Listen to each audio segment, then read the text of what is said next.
下一封邮件说心理状态出了问题，Let us see。撒姐关注很多年了，第一次到油管直播就看了，我感觉我心理状况出问题了。94年生人，一个月收入好的时候20-30万，差的时候5-6万，国内4套房都无月供，手上有个700-800万的现金。成长轨迹的话，从程序员到公众号博主，再到公司高管，父母低保户，一路都是自己奋斗过来的。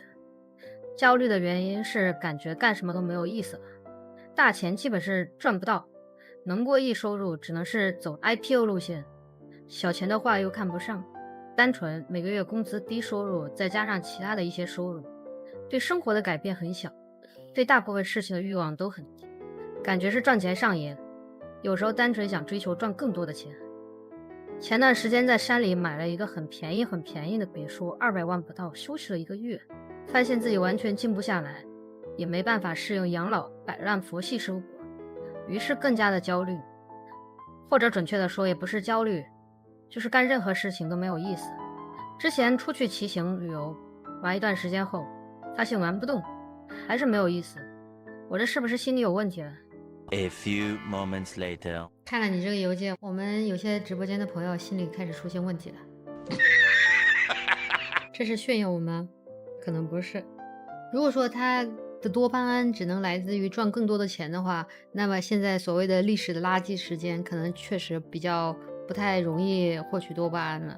我觉得就是要快乐的话，就要从更多的渠道去获取多巴胺。就比方说像赌博呀，或者说干一些高风险的事情，当你的阈值提高了之后，你只能从赚钱这一件事情上获得多巴胺，获得对自我的认同和肯定。然后你就全部把那个自己的身心都扑在那上面。当你无法赚到比以前更多的钱，甚至资产有些缩水的时候，你可能就找不到自己人生的定位了。我觉得可以多看看其他的，因为现在本来就是高速发展，不是说可持续的。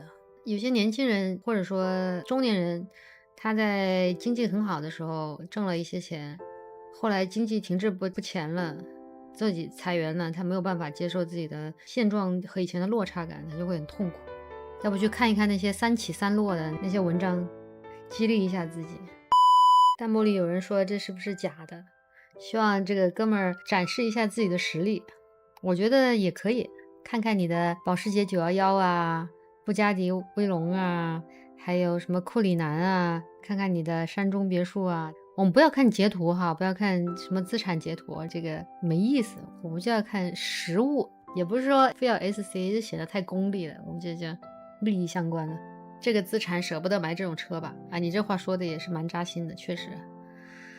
你如果只有500万的话，你舍不得买个100多万的车，所以你看到那些开100多万的车，但是身家没有过好几千万的，都是租的，你就要看 SC。我支持你从群众的呼声中获取多巴胺，大家说大气大气，牛逼。